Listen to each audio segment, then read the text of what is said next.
ಹೇಳ್ತಾರೆ ಸಿದ್ದರಾಮಯ್ಯ ಧಿಕ್ಕಾರ, ಸಿದ್ದರಾಮಯ್ಯ ಧಿಕ್ಕಾರ, ಧಿಕ್ಕಾರ ಧಿಕ್ಕಾರ ಧಿಕ್ಕಾರ ಧಿಕ್ಕಾರ. ಬೇಕೇ ಬೇಕು, ಬೇಕೇ ಬೇಕು, ಎಲ್ಲ ತನಕ ಹೋರಾಟ, ಎಲ್ಲ ತನಕ ಹೋರಾಟ, ಯಾತಕ್ಕಾಗಿ ಹೋರಾಟ, ಬೇಕೇ ಬೇಕು. ಧಿಕ್ಕಾರಾಧಿಕಾರಕ್ಕೆ ನಾವೆಲ್ಲರೂ ಕೂಡ 1 ನಿಮಿಷ ಮೌನವನ್ನು ಆಚರಣೆ ಮಾಡಿ ನನ್ನ ಮಾತನ್ನು ಮುಂದುವರಿಸ್ತೇನೆ.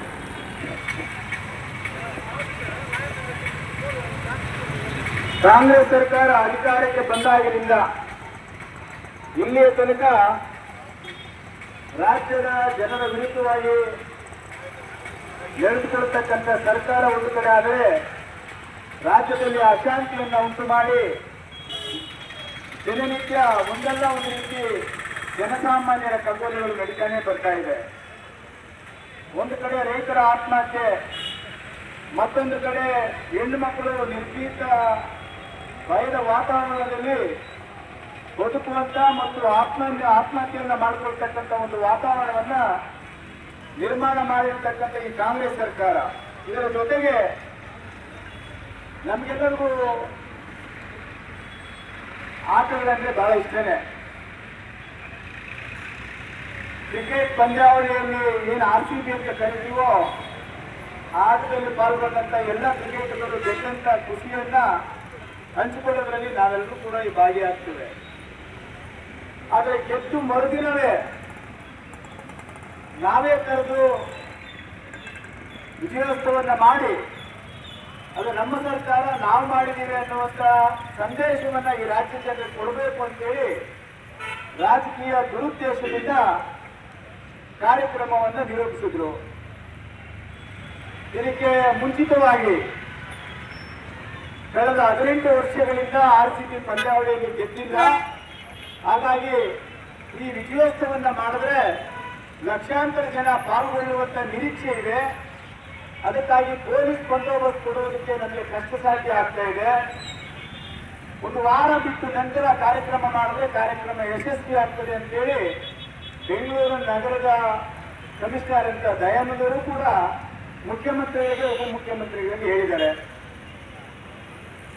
ಮತ್ತೆ ಆ ವ್ಯಾಪ್ತಿಗೆ ಬರುವಂತ DCP ಶೇಖರ್ ಅವರು ಕೂಡ ಪತ್ರ ಕೂಡ ಬರೆದಿದ್ದಾರೆ. ನಾವು ಈಗ ರಕ್ಷಣೆ ಕೊಡೋದಕ್ಕೆ ಬಹಳ ಕಷ್ಟ ಆಗ್ತಾ ಇದೆ, ಆತುರದ ನಿರ್ಧಾರ ಬೇಡ, ಒಂದು ವಾರ ಕಳೆದ ನಂತರ ಕಾರ್ಯಕ್ರಮ ಮಾಡಿ ಅದಕ್ಕೆ ತಕ್ಕಂತೆ ನಾವು ಪೊಲೀಸ್ ಬಂದೋಬಸ್ತನ್ನ ಕೊಡ್ತೀವಿ ಅನ್ನುವಂಥ ಮಾತನ್ನ ಸ್ವತಃ ಅಧಿಕಾರಿಗಳು ಹೇಳಿದ್ದಾರೆ. ಆದರೆ ಮುಖ್ಯಮಂತ್ರಿಗಳು ಮತ್ತು ಉಪಮುಖ್ಯಮಂತ್ರಿಗಳು ಯಾರ ಮಾತನ್ನು ಕೇಳಲಿಲ್ಲ. ಅವ್ರ ತಲೆಯಲ್ಲಿದ್ದು ಒಂದೇ, RCB ತಂಡ ಗೆದ್ದಿದೆ, ಈ ಗೆದ್ದ ಖುಷಿಯಲ್ಲಿ ಕಾಂಗ್ರೆಸ್ ಪಕ್ಷಕ್ಕೆ ಈ ಲಾಭ ಬರಬೇಕು ಅಂತೇಳಿ ಕಾರ್ಯಕ್ರಮವನ್ನು ನಿರೂಪಿಸಿದ್ರು, ಏರ್ಪಾಟ್ ಮಾಡಿದ್ರು. ಅದರ ಪರಿಣಾಮ ಯಾವ ನಿರೀಕ್ಷೆ ಇಲ್ಲದೆ ಲಕ್ಷಾಂತರ ಜನ ಖುಷಿಯಿಂದ ಭಾಗವಹಿಸಿದ್ರು. ಆ ಭಾಗವಹಿಸುವಿಕೆಯನ್ನ ಯಾರು ಆಹ್ವಾನ ಮಾಡಿದ್ರು ಅಂತ ಹೇಳಿದ್ರೆ ಸ್ವತಃ ಮುಖ್ಯಮಂತ್ರಿಗಳೇ ಟ್ವೀಟ್ ಮಾಡ್ತಾರೆ. RCB ಆಟಗಾರರನ್ನ ಕರೆದು ವಿಧಾನಸೌಧದ ಮುಂಭಾಗದಲ್ಲಿ ಅವರಿಗೆ ನಾವು ಸನ್ಮಾನವನ್ನ ಮಾಡುತ್ತೇವೆ, ಈ ಕಾರ್ಯಕ್ರಮಕ್ಕೆ ತಾವೆಲ್ಲರೂ ಬಂದ್ರಿ ಅಂತೇಳಿ ರಾಜ್ಯದ ಜನರಿಗೆ ಕರೆಯನ್ನ ಕೊಡ್ತಾರೆ. ಇದು ಅಧಿಕೃತ ಮಾಹಿತಿ. ಆದ್ರೆ ಉಪಮುಖ್ಯಮಂತ್ರಿಗಳು ಹೇಳ್ತಾರೆ ವಿಧಾನಸೌಧದ ಮೆಟ್ಟಿಲುಗಳ ಮೇಲೆ ಅವರಿಗೆ ಸನ್ಮಾನವನ್ನು ಮಾಡ್ತೇವೆ ಮತ್ತು ಚಿನ್ನಸ್ವಾಮಿ ಕ್ರೀಡಾಂಗಣದಲ್ಲಿ ಅಲ್ಲಿ ಕೂಡ ಕಾರ್ಯಕ್ರಮ ಮಾಡ್ತೀವಿ, ನೀವೆಲ್ಲರೂ ಬಂದ್ರಿ ಅನ್ನುವಂತ ಮಾತನ್ನ ಅವರೇ ಸ್ವತಃ ಅವರ ಬಾಯಿಂದ ಹೇಳಿದ್ದಾರೆ. ಅದೇ ಇಡೀ ರಾಜ್ಯದ ಜನರಿಗೆ ಕರೆ ಕೊಟ್ಟಂತದ್ದು ಈ ರಾಜ್ಯದ ಮುಖ್ಯಮಂತ್ರಿ ಮತ್ತು ಉಪಮುಖ್ಯಮಂತ್ರಿ, ಅದಕ್ಕೆ ಸಂಬಂಧಪಡುವವರಲ್ಲ. ಯಾರು ಈ ರಾಜ್ಯವನ್ನು ನಡೆಸ್ತಾರೋ, ಯಾರು ಈ ಸರ್ಕಾರವನ್ನು ಮುನ್ನಡೆಸ್ತಾರೋ ಅವರೇ ಕರೆಯನ್ನು ಕೊಟ್ಟಾಗ ಎಲ್ಲ ರಕ್ಷಣೆ ಕೂಡ ನಮಗೆ ಸಿಗ್ತದೆ, ನಮಗೆ ಯಾವುದೇ ರೀತಿ ತೊಂದರೆ ಆಗಲ್ಲ ಅನ್ನುವಂಥ ಧೈರ್ಯದಿಂದ ಕ್ರಿಕೆಟ್ ಅಭಿಮಾನಿಗಳು, ಆ ಆಟಗಾರರ ಅಭಿಮಾನಿಗಳು ಆ ಕಾರ್ಯಕ್ರಮಕ್ಕೆ ಲಕ್ಷೋಪಲಕ್ಷ ಜನ ಬಂದ್ಬಿಟ್ರು. ಬಂದಂತ ಪರಿಣಾಮ ಏನಾಯ್ತು ಅಂತ ಹೇಳಿದ್ರೆ 3 ಗಂಟೆ 15 ನಿಮಿಷಕ್ಕೆ ಕಾಲ್ ತುಳಿತದಲ್ಲಿ ಇಬ್ಬರು ಪ್ರಾಣ ಹೋಗಿದ್ದಾರೆ ಅಂತೇಳಿ ಮಾಹಿತಿ ಸ್ವತಃ ಮುಖ್ಯಮಂತ್ರಿಗಳಿಗೆ ಬರ್ತದೆ. ಆ ಬಂದ ನಂತರವೂ ಕೂಡ ಕಾರ್ಯಕ್ರಮವನ್ನು ಅಲ್ಲಿಗೆ ಮೊಟಕುಗೊಳಿಸಲಿಲ್ಲ, ಮುಂದುವರೆಸಿದ್ರು. ವಿಧಾನಸಭೆ ಮುಂಭಾಗದಲ್ಲಿ ಕಾರ್ಯಕ್ರಮ ಆಯಿತು. ಆ ನಂತರ ಚಿನ್ನಸ್ವಾಮಿ ಸ್ಟೇಡಿಯಂ ಹೋಗ್ಬೇಕಂತ ಹೇಳಿದ್ರೆ ಅಲ್ಲಿ ಎಲ್ಲಾ ಗೇಟ್ಗಳು ಕೂಡ ಆ ಹೊರಾಂಗಣದಲ್ಲಿ ಕಾರ್ಯಕ್ರಮ ಮಾಡುವ ಮುಂಚಿತವಾಗಿ 10 ಗಂಟೆಗೂ 11 ಗಂಟೆಗೂ ಗೇಟ್ ಅನ್ನ ಓಪನ್ ಮಾಡಿದ್ರೆ, ತೆರೆದಿಟ್ಟಿದ್ರೆ ಯಾರು ಕೂಡ ಪ್ರಾಣವನ್ನ ಕಳೆದುಕೊಳ್ತಾ ಇರಲಿಲ್ಲ. ಆದ್ರೆ ಸರ್ಕಾರ, ಮುಖ್ಯಮಂತ್ರಿಗಳು ಮತ್ತು ಉಪಮುಖ್ಯಮಂತ್ರಿಗಳು ತೀರ್ಮಾನ ಮಾಡಿದ್ರು, 3 ಗಂಟೆ 45 ನಿಮಿಷಕ್ಕೆ ನೀವು ಉಚಿತವಾಗಿ ಟಿಕೆಟ್ ಅನ್ನ ತೆಗೆದುಕೊಂಡು ಒಳಗಡೆ ಬನ್ನಿ ಅಂತ ಹೇಳಿದ್ರು. ಅಲ್ಲಿ ತನಕ ಯಾವ ಗೇಟ್ ಓಪನ್ ಮಾಡಲಿಲ್ಲ. ಅವಾಗ ಏನಾಯ್ತು, ಬಂದಂತ ಲಕ್ಷಾಂತರ ಜನ ನಾ ಮುಂದೆ ತಾ ಮುಂತೇಳಿ ನೂಕುನುಗ್ಗಲಾಯಿತು. ನೂಕುನುಗ್ಗಲಿಂದ ಪೊಲೀಸರು ಅದನ್ನ ತಡೆಯಕ್ಕಾಗಲಿಲ್ಲ. ಲಕ್ಷಾಂತರ ಜನ ಬಂದಿದ್ದರ ಹಿನ್ನೆಲೆಯಲ್ಲಿ ಪೊಲೀಸರ ಸಿಬ್ಬಂದಿ ಕೊರತೆ ಇತ್ತು. ಹಾಗಾಗಿ ಟಿಕೆಟ್ ನಾನ್ ತಗೊಳ್ಬೇಕು, ನೀನ್ ತಗೊಳ್ಬೇಕು ಅಂತೇಳಿ ನೂಕುನುಗ್ಗಲಿಂದ ಅವರು ಪ್ರಾಣವನ್ನ ಕಳೆದುಕೊಳ್ಳುವಂತ ಪರಿಸ್ಥಿತಿ ಬಂತು. ಆದ್ರೆ ನಮ್ಮ ತೆಲುಗು ನಟ ಅಲ್ಲು ಅರ್ಜುನ್ ಅವರು ಫಿಲಂ ಅಂತ ತೆಗಿತಾರೆ. ಅವರೆಲ್ಲೋ ಮನೆಯಲ್ಲೋ ಎಲ್ಲೋ ಬೇರೆ ಕಡೆ ಇದ್ರು. ಪುಷ್ಪ 2 ಅಂತ ಹೇಳ್ತಾರೆ, ನೋಡಿದ್ರು, ನಾನು ನೋಡ್ಲಿಲ್ಲ. ಆ ಫಿಲಂ ತೆಗೆದಂತ ಒಬ್ಬ ನಾಯಕನ ಮನೆಗೆ ಹೋಗಿ ಕಾಲ್ ಕುಳಿತಿಂದ ಪ್ರಾಣ ಹೋಯ್ತು, ಬೇರೆ ಯಾವ ಕಾರಣದಿಂದ ಪ್ರಾಣ ಹೋಯ್ತು ನಮ್ಗೆ ಗೊತ್ತಿಲ್ಲ. ಅದು ಆದ್ರೆ ತೀರೋಗಿದ್ರೆ ಅದಕ್ಕೆ ಕಾರಣ ನೀವೇ ಅಂತೇಳಿ ಅವ್ರು ಅರೆಸ್ಟ್ ಮಾಡ್ಕೊಂಡ್ಬಂದು ಜೈಲಿಗೆ ಹಾಕ್ತಾರೆ. ಇದು ಸತ್ಯ ತಾನೇ? ಹೌದು. ಅಲ್ಲಿರ್ತಕ್ಕಂಥ ಸರ್ಕಾರ ಯಾವುದು? ಯಾವ ರಾಜ್ಯ? ಎಲ್ಲರ ಕಡೆ ಮುಂದೆ ಇದೆ. ಅದೇ ಕರ್ನಾಟಕದಲ್ಲಿ ಕಾಂಗ್ರೆಸ್ ಸರ್ಕಾರ ನೀವೇ ಇಟ್ಕೊಂಡು ಅಲ್ಲಿನ ಮುಖ್ಯಮಂತ್ರಿಗಳು ಅಲ್ಲು ಅರ್ಜುನನ್ನು ಅರೆಸ್ಟ್ ಮಾಡಿ ಪೊಲೀಸರಿಗೆ ಸೂಚನೆಯನ್ನು ಕೊಡ್ತಾರೆ. ಅದನ್ನ ಫಾಲೋ ಮಾಡ್ತಾರೆ ಅಧಿಕಾರಿಗಳು. ಆದ್ರೆ ಇಲ್ಲಿ ತನಕ ನಮ್ಮ ಪೊಲೀಸ್ ಅಧಿಕಾರಿಗಳು ಮಾಡಬೇಡ, ಇದಕ್ಕೆ ರಕ್ಷಣೆ ಕೊಡೋಕೆ ಇವತ್ತಿನ ಸಂದರ್ಭ ಅದು ಸೂಕ್ತ ಅಲ್ಲ, ನೀವು 1 ವಾರ ಬಿಟ್ಕೊಂಡು ಮಾಡಿ, ಅದಕ್ಕೆ ತಕ್ಕಂತ ಪೊಲೀಸ್ ಬಂದೋಬಸ್ತ್ ಕೊಡ್ತೀವಿ ಅಂತ ಹೇಳಿದ್ರು ಕೂಡ ನೀವು ಮಾಡಿದ್ರೆ ಕಾರ್ಯಕ್ರಮ ಮಾಡಿ 11 ಜನ ಪ್ರಾಣವನ್ನ ತೆಗೆದುಕೊಂಡ್ರು. ಅದರಲ್ಲಿ ನಮ್ಮ ಕ್ಷೇತ್ರದ ಪರಮಾತ್ಮಗೆ ಸಾನ ಅನ್ನುವಂತ ಒಂದು ಹುಡುಗಿಯೂ ಕೂಡ ಸೇರಿಕೊಂಡು 11 ಜನ ಪ್ರಾಣವನ್ನು ಕಳ್ಕೊಂಡ್ರು. ಇದಕ್ಕೆ ಯಾರು ಕಾರಣ? ಕಾಂಗ್ರೆಸ್. ಮುಖ್ಯಮಂತ್ರಿಗಳ ಮೊಬೈಲ್, ನಿಮ್ಮ ಮೊಬೈಲಲ್ಲಿ ನಿಮ್ಮ ಖಾತೆಯಲ್ಲಿ ಟ್ವೀಟ್ ಮಾಡ್ತೀರಿ, ಅದಕ್ಕೆ ನೀವಾಗ್ತಿರ್ತಾನೆ. ಉಪಮುಖ್ಯಮಂತ್ರಿಗಳು ನೀವು ಮಾಧ್ಯಮದ ಮೂಲಕ ನೀವು ಕರೆಯನ್ನು ಕೊಡ್ತೀರಿ ಸಾರ್ವಜನಿಕರಿಗೆ, ನೀವಾಗ್ತೀರಾ ನೀವಾಗ್ತಾರೆ, ಇಬ್ಬರಲ್ಲಿ A1 ಆಗಬೇಕಲ್ಲ. ಆದ್ರೆ ಪೊಲೀಸರಿಗೆ ನೀವೇನು ಶಿಕ್ಷೆ ಕೊಟ್ರಿ ಇವತ್ತು?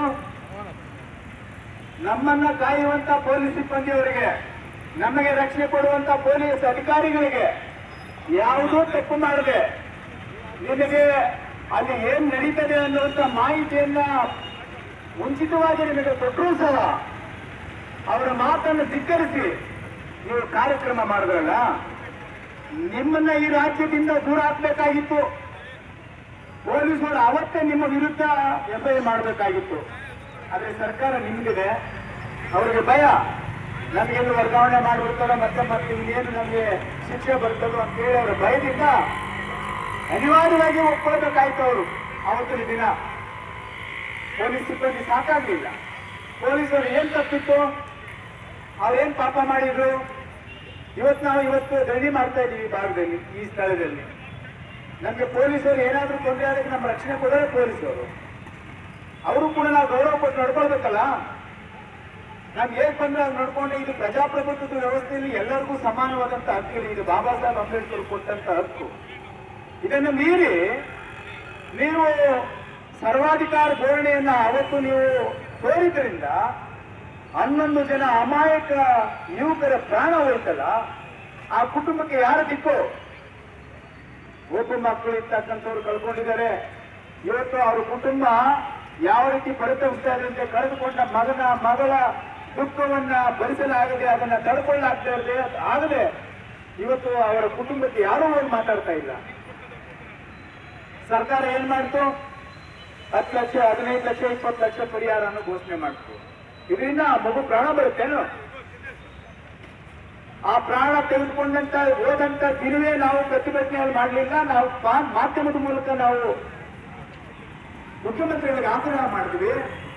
ತಲಾ ಯಾರ್ಯಾರು ಪ್ರಾಣವನ್ನ ಕಳ್ಕೊಂಡಿದ್ರು ಅವರಿಗೆ 1 ಕೋಟಿಯನ್ನ ಪರಿಹಾರ ಕೊಡಬೇಕು ಅಂತ ಹೇಳಿ ಮಾಧ್ಯಮದ ಮೂಲಕ ತಿಳಿಸ್ತೀವಿ. ನೀವು ಪರಿಹಾರವನ್ನು ಕೊಟ್ಟಿಲ್ಲ 1 ಕೋಟಿ. ಆದರೆ ಇವತ್ತು ರಾಜ್ಯದಲ್ಲಿ ಕಾನೂನು ಸುವ್ಯವಸ್ಥೆ ಹದಗೆಟ್ಟಿದೆ ಅನ್ನೋದಕ್ಕೆ ಕಾರಣ ಕಾಂಗ್ರೆಸ್ ಸರ್ಕಾರದ ಮುಂದಾಳತ್ವ ವಹಿಸಿರ್ತಕ್ಕಂಥ ಮಾನ್ಯ ಮುಖ್ಯಮಂತ್ರಿಗಳಾದಂಥ ಸಿದ್ದರಾಮಯ್ಯವರು, ರಾಜ್ಯದ ಉಪಮುಖ್ಯಮಂತ್ರಿಗಳಾದಂಥ ಡಿ.ಕೆ. ಶಿವಕುಮಾರ್ ಅನ್ನುವಂಥದ್ದನ್ನ ಸಾರಾಸಗಟಾಗಿ ಈ ಸಾರ್ವಜನಿಕರ ಮಧ್ಯದಲ್ಲಿ ಹೇಳಿಕೆ ನಾನು ಬಯಸ್ತೇನೆ. ಬಂಧುಗಳೇ, ನೀವು ಕೊಡಬೇಕು ರಾಜೀನಾಮೆ. ಪೊಲೀಸರಿಗೆ ಯಾಕೆ ಶಿಕ್ಷೆ? ನೀವು ಸಸ್ಪೆಂಡ್ ಮಾಡಿರೋದ್ರನ್ನ ಕೂಡಲೇ ವಾಪಸ್ ತೆಗೆದುಕೊಂಡು ಪ್ರಾಮಾಣಿಕ ದಕ್ಷ ಅಧಿಕಾರಿಗಳನ್ನ, ಸಾರ್ವಜನಿಕರಿಗೆ ರಕ್ಷಣೆ ಕೊಟ್ಟು ಕೆಲಸ ಮಾಡುವಂತವರಿಗೆ ನೀವು ಧೈರ್ಯ ತುಂಬಿ ಅವರ ಸಸ್ಪೆಂಡ್ ಅನ್ನ ವಾಪಸ್ ತೆಗೆದುಕೊಳ್ಬೇಕು ಅಂತೇಳಿ ನಾವು ಈ ಮೂಲಕ ಆಗ್ರಹವನ್ನ ಮಾಡ್ತೇವೆ. ನಿನ್ನೆ ಕೂಡ ನಾವು ರಾಜ್ಯದ ನಮ್ಮ ಬಿಜೆಪಿಯ ಘಟಕದಿಂದ ಫ್ರೀಡಂ ಪಾರ್ಕ್ ಅಲ್ಲಿ ಧರಣಿ ಅಲ್ಲೂ ಕೂಡ ಮಾಡಿದ್ವಿ. ಕಳೆದುಕೊಂಡ 11 ಜನರ ಕುಟುಂಬದ ಪರವಾಗಿ ರಾಜ್ಯದ ಎಲ್ಲ ಬಿಜೆಪಿಯ ಎಲ್ಲ ಮೋರ್ಚಾದ ಪದಾಧಿಕಾರಿಗಳು, ಅಧ್ಯಕ್ಷರು ಎಲ್ಲರೂ ಸೇರಿ, ಕಾರ್ಯಕರ್ತರು ಸೇರಿ ನಾವು ನಿಮ್ಮೊಂದಿಗಿದ್ದೇವೆ. ಅದರ ಜೊತೆಗೆ ಈ ರಾಜ್ಯದಲ್ಲಿ ಎಲ್ಲ ಸಾರ್ವಜನಿಕರಿಗೆ ರಕ್ಷಣೆ ಕೊಡುವಂತ, ನಾವೆಲ್ಲರೂ ಕೂಡ ನೆಮ್ಮದಿಯಾಗಿ ಬದುಕಿ ಬಾಳುವಂತ ವಾತಾವರಣ ನಿರ್ಮಾಣ ಮಾಡುವಂತ ಪೊಲೀಸ್ ಅಧಿಕಾರಿಗಳಿರ್ಬೋದು, ಸಿಬ್ಬಂದಿಗಳಿರ್ಬೋದು, ಅವರ ಪರವಾಗಿ ನಾವು ನಿಲ್ತೇವೆ ಭಾರತೀಯ ಜನತಾ ಪಾರ್ಟಿಯವರು ಅನ್ನುವಂತ ಮಾತನ್ನ ಈ ಧರಣಿ ಕಾರ್ಯಕ್ರಮದ ಮೂಲಕ ತಿಳಿಸಲಿಕ್ಕೆ ಬಯಸ್ತೇವೆ. ಬಂಧುಗಳೇ, ದೇಶದ ಒಳಗಡೆ 140 ಕೋಟಿ ಜನ ನಾವು ಇಲ್ಲಿ ವಾಸ ಮಾಡ್ತಾ ಇದ್ದೀವಿ. ದೇಶದ ಗಡಿಗಳಲ್ಲಿ ಲಕ್ಷಾಂತರ ಯೋಧರು ನಮ್ಮನ್ನ ಕಾಯ್ತಾ ಇದ್ದಾರೆ. ಪ್ರಾಣವನ್ನ ತ್ಯಾಗ ಮಾಡಿ ನಾವು ನೆಮ್ಮದಿಯಾಗಿ ಬದುಕಲಿಕ್ಕೆ ಒಂದು ವಾತಾವರಣ ಒಳ್ಳೆಯ ಸೃಷ್ಟಿ ಮಾಡಿರ್ತಕ್ಕಂಥ ನಮ್ಮ ಯೋಧರು ಹೇಗಿದ್ದಾರೋ ಅದೇ ರೀತಿ ನಾವೆಲ್ಲರೂ ಕೂಡ ವಾಸ ಮಾಡಿರುವಂತ ಪ್ರದೇಶಗಳಲ್ಲಿ ನಮಗೆ ಯಾವುದೇ ಅಹಿತಕರ ಘಟನೆಗಳು ಆಗಬಾರದು, ತೊಂದರೆಗಳಾಗಬಾರದು, ಅಮಾಯಕರ ಪ್ರಾಣ ಹೋಗಬಾರದು, ರೈತರು ಸಾಯಬಾರದು, ಅತ್ಯಾಚಾರಗಳಾಗಬಾರದು, ಕೊಲೆಗಳಾಗಬಾರದು ಅನ್ನುವಂತ ನಿಟ್ಟಿನಲ್ಲಿ ಇವತ್ತು ಪೊಲೀಸ್ ಇಲಾಖೆ ಕೆಲಸ ಮಾಡುವಂತ ಸಂದರ್ಭದಲ್ಲಿ ನೀವು ಅವರನ್ನ ನೀವು ಅಮಾನತು ಮಾಡ್ತೀರಿ ಅಂತ ಹೇಳಿದ್ರೆ ಇನ್ಯಾರು ನಮಗೆ ರಕ್ಷಣೆ ಕೊಡೋರು? ನಮಗೆ ಕಷ್ಟಕ್ಕೆ ಯಾರು ನೆರವಾಗಿ ಬಂದು ನಿಲ್ಲುವಂತವ್ರು? ನಮ್ಗೆ ಏನಾದ್ರೂ ತೊಂದರೆ ಹೋದ್ರೆ ಯಾರಿಗೂ ನಾವು ದೂರು ಕೊಡೋದು? ಈಗ ಪೊಲೀಸರು ಒಂದು ತೀರ್ಮಾನ ಮಾಡ್ತಾರೆ, ಅವ್ರು ಹೇಳ್ಕೊಳಕ್ ಆಗೋದಿಲ್ಲ, ಅವ್ರ ಉದ್ಯೋಗದಲ್ಲಿದ್ದಾರೆ. ನಾವೇನಾದ್ರೂ ಮುಂದೋಗಿ ಮಾಡಿದ್ರೆ ನಮ್ಗೆ ಯಾಕಪ್ಪ ಬೇಕು, ಯಾರ ಬಂದು ಸಸ್ಪೆಂಡ್ ಮಾಡ್ಬಿಟ್ರೆ ನಮ್ಮ ಹೆಂಡತಿ ಮಕ್ಕಳ ಗತಿ ಏನು, ನಮ್ಮ ಬದುಕೇನು ಅಂತೇಳಿ ಯೋಚನೆ ಮಾಡ್ತಾರೆ. ಇಂಥ ಪರಿಸ್ಥಿತಿಯಲ್ಲಿ ಪೊಲೀಸ್ ಇಲಾಖೆಯಲ್ಲಿ ಅಧಿಕಾರಿಗಳು, ಸಿಬ್ಬಂದಿಗಳು ಕೆಲಸ ಮಾಡ್ತಾ ಇದ್ದಾರೆ. ಇದಕ್ಕೆ ಕಾರಣ ಯಾರು? ಕಾಂಗ್ರೆಸ್ ಸರ್ಕಾರ ನಡೆಸುವಂತ ಮುಖ್ಯಮಂತ್ರಿಗಳು, ಉಪಮುಖ್ಯಮಂತ್ರಿಗಳು ತಾನೇ. ಇದು ನಾವು ಕೇಳಬಾರ್ದ? ಭಾರತೀಯ ಜನತಾ ಪಾರ್ಟಿಯಾದಂತ ನಾವು ಜನರ ಪರವಾಗಿ ಎಲ್ಲಿ ಅನ್ಯಾಯ, ಅಕ್ರಮಗಳು, ಅನ್ಯಾಯಗಳು ನಡೀತದೋ ಅದರ ವಿರುದ್ಧವಾಗಿ ಹೋರಾಟದ ಮೂಲಕ ನ್ಯಾಯವನ್ನ ಕೊಡಿಸುವಂತ ಕೆಲಸ ಮಾಡತಕ್ಕಂತ ಒಂದು ವಿರೋಧ ಪಕ್ಷದಲ್ಲಿರ್ತಕ್ಕಂಥ ನಾವು ನಿಮ್ಮ ಪರವಾಗಿ ಇರ್ತೀವಿ ಅನ್ನುವಂತ ಮಾತನ್ನ ಇಂಥ ಧರಣಿ ಕಾರ್ಯಕ್ರಮ ಮಾಡುವುದರ ಮೂಲಕ ನಾವು ತಿಳಿಸಲಿಕ್ಕೆ ಬಂದಿದ್ದೇವೆ. ಬಂಧುಗಳೇ, ಈ ಧರಣಿ ಕಾರ್ಯಕ್ರಮ ನಾವು ಸಾರ್ವಜನಿಕರ ವಿರುದ್ಧ ಅಲ್ಲ, ಯಾವುದೇ ಅಧಿಕಾರಿಗಳ ವಿರುದ್ಧ ಅಲ್ಲ. ಈ ರಾಜ್ಯವನ್ನ ಅಧಿಕಾರದಲ್ಲಿ ಇಟ್ಟುಕೊಂಡು ಮುಖ್ಯಮಂತ್ರಿಗಳು, ಉಪಮುಖ್ಯಮಂತ್ರಿಗಳು, ಸಚಿವ ಸಂಪುಟದ ಎಲ್ಲರೂ ಕೂಡ ಸೇರಿ ರಾಜ್ಯವನ್ನ ಅಧೋಗತಿಗೆ ತಂದಿದ್ದಾರೆ. ಒಂದು ಕಡೆ ಅಭಿವೃದ್ಧಿ ಇಲ್ಲ, ಅಭಿವೃದ್ಧಿ ಶೂನ್ಯ ಆಗಿದೆ. ಅಧಿಕಾರಿಗಳು ಅವರು ಇಷ್ಟ ಬಂದಾಗಿ ವರ್ಗಾವಣೆ ಮಾಡ್ತಾ ಇದ್ದಾರೆ.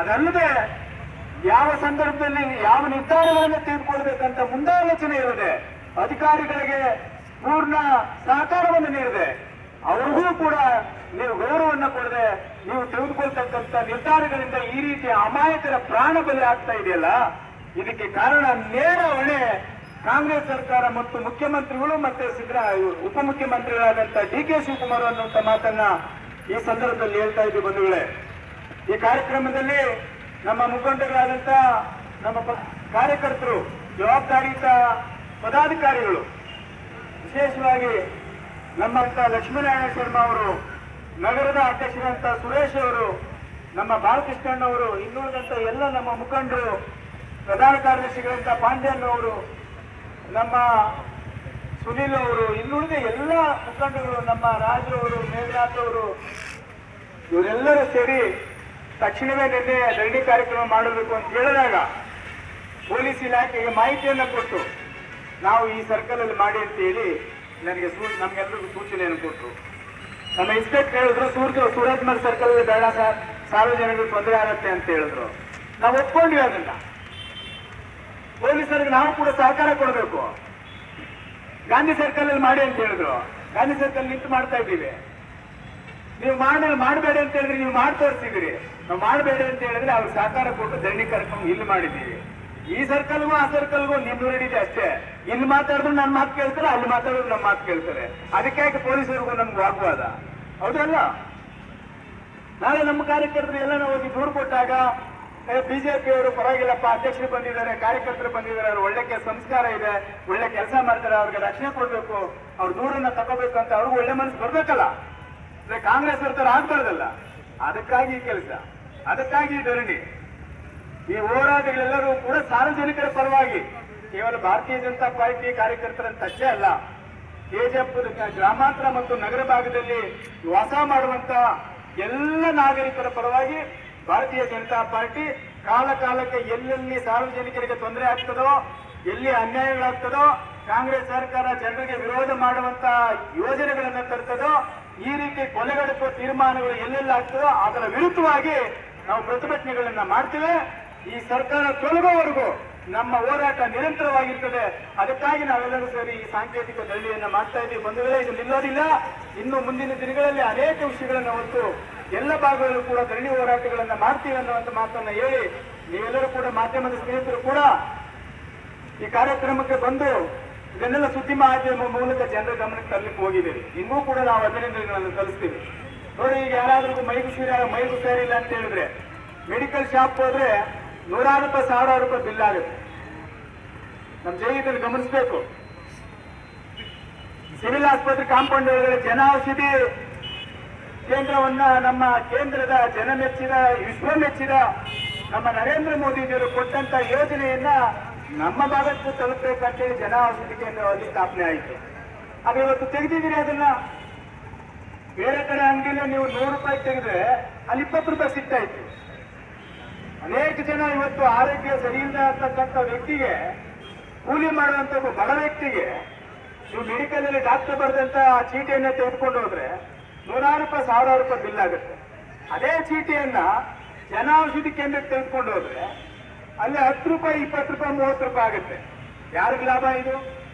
ಆರೋಗ್ಯ ಸರಿ ಇಲ್ಲದಂತವರಿಗೆ ಅವ್ರಿಗೆ ಅನುಕೂಲ ಆಗಲಿ ಅಂತ ತಂದಂತ ಯೋಜನೆಯನ್ನ ನೀವು ನಿಲ್ಲಿಸಿದ್ದೀರಿ ಅಂತ ಹೇಳಿದ್ರೆ, ಹಂಗಾದ್ರೆ ನೀವು ಜನೌಷಧಿಯನ್ನು ನಿಲ್ಲಿಸಿ ಯಾರು ಆರೋಗ್ಯ ಸರಿ ಇಲ್ವೋ ಅವ್ರು ಬೇಗ ಸಾಯಿಲಿ ಅಂತ ತೀರ್ಮಾನ ಮಾಡಿದಂತ ಈ ಕಾಂಗ್ರೆಸ್ ಸರ್ಕಾರ. ಇದನ್ನು ಒಪ್ಕೋಬೇಕಲ್ಲ, ನಾವೆಲ್ಲರೂ ಖಂಡಿಸ್ಬೇಕಲ್ಲ. ಅದ್ರ ಮೇಲೆ ಬರೆದಿದ್ಯಾ ಬಿಜೆಪಿ ಮೆಡಿಸಿನ್ ಅಂತ? ಮೋದಿಜಿ ಅವರಂತ ಏನೇನೋ ಬರೆದಿದ್ಯಾ? ಇಲ್ಲ ನನ್ನ ಹೆಸರೇನ ಬರೆದಿದ್ಯಾ? ಕಂಪ್ನಿ ಹೆಸರುಗಳಿದೆಯಪ್ಪ. ತಲೆಗೆ ಯಾವುದು, ಹೊಟ್ಟೆ ನೋವಿಗೆ ಯಾವುದು, ಜ್ವರಕ್ಕೆ ಯಾವುದು, ಇನ್ನೊಂದಕ್ಕೆ ಯಾವುದು ಅಂತೇಳಿ ಮೆಡಿಸಿನ್ ಹೆಸರು ಬರೆದಿದ್ದಾರೆ, ಕಂಪನಿ ಹೆಸರು. ಅದನ್ನ ಕಡಿಮೆ ದರಕ್ಕೆ ಸಿಗತ್ತೆ ಅಂತ ಹೇಳಿ ಅಲ್ಲೇ ಸಾರ್ವಜನಿಕರು ಹೋಗಿ ತೆಗೆದುಕೊಳ್ತಾರೆ. ಅದು ನಿಲ್ಲಬೇಕು ಅಂತೇಳಿ ಇದನ್ನ ನೀವು ನಿಲ್ಲಿಸಿ ಅವರ ಜೋಬು ಖಾಲಿ ಆಗ್ಬೇಕಂತೇಳಿ ಬಡವರ ಬದುಕಿಗೆ ನೀವು ಬಳಿ ಇಡ್ತಾ ಇದ್ದೀರಿ ಅಂತ ಹೇಳಿದ್ರೆ ಇದು ಜನಪರವಾದ ಕಾರ್ಯಕ್ರಮಗಳೇನು? ಎಲ್ಲಿ ನಿಮ್ಮ ಯೋಜನೆಗಳು? ದುಡ್ಡು ಕೊಡಕ್ಕೆ ಆಗ್ತಾ ಇಲ್ಲ ನಿಮ್ಮ ಕೈಲಿ. ಇದು KSRTC ಬಸ್ಗಳು ಓಡ್ತಾ ಇದೆ.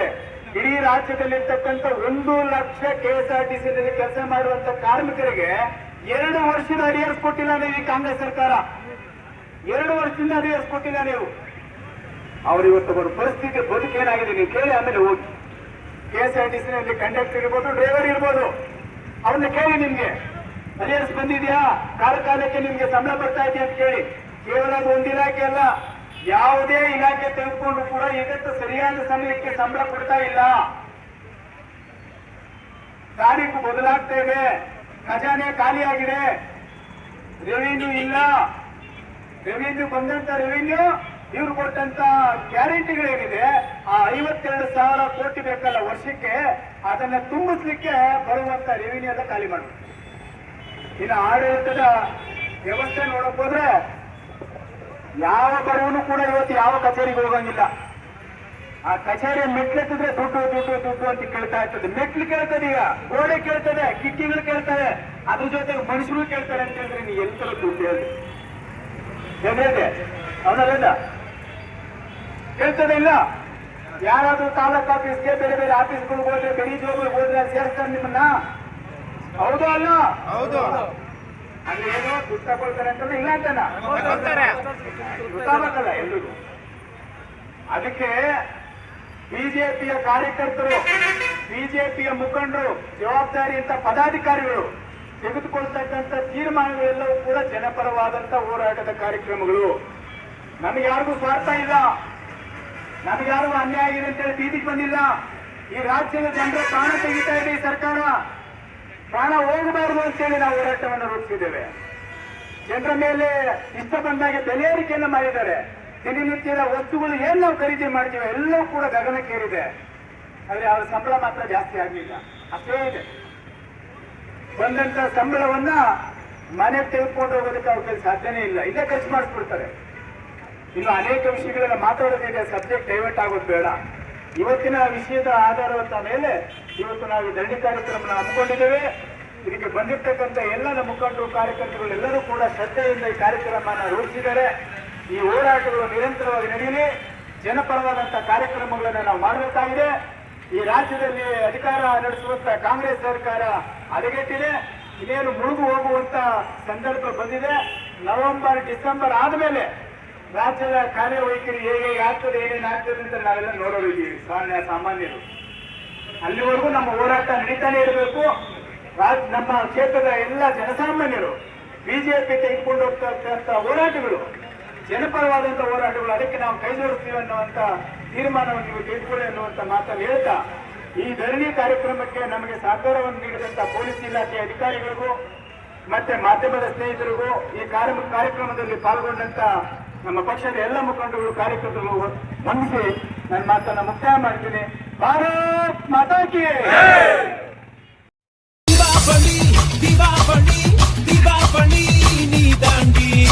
ஆரம்பிக்கலாங்களா?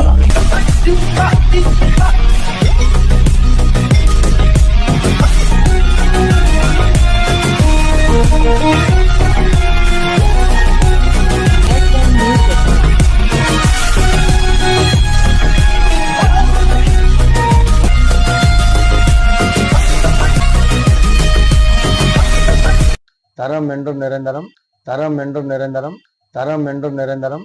வாங்க